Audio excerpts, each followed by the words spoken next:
So I was trying to explain to my sons the concept of just because you can doesn't mean you should. And so I'm standing in the midst of stuff that's part of the challenge. For our family, it was a 6 month challenge to sort of pare down and get minimalistic and get rid of as much as possible and really focus on quality experiences, time, family, and adventure. And so that's what we did.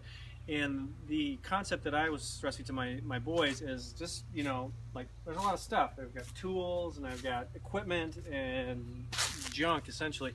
And so just because you can doesn't mean you should. And so what I'm getting at is I sold our lawnmower. It doesn't sound like a big deal to sell a lawnmower and a little leaf thing that picked up the leaves behind it. So not a big deal. We've had that lawnmower for I think about 6 years.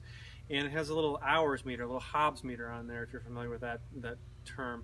But basically, there were 400 hours on that lawnmower over the last 6 years. And so just think about the amount of time that it takes to keep it running, to maintain it, to actually do the mowing, sharpen the blades. I live out of town, so for me to get gas, it takes me a bit of time to get in and get gas. So think about all that time.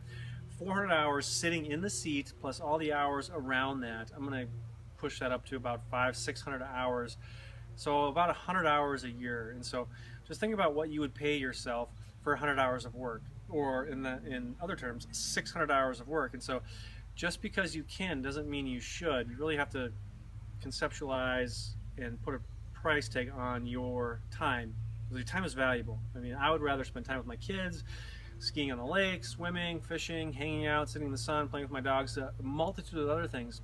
And when you couch it in terms of 400 to 500 hours sitting on a long tractor, it doesn't sound too fun to me. So just a thought, wanted to share it. Thanks.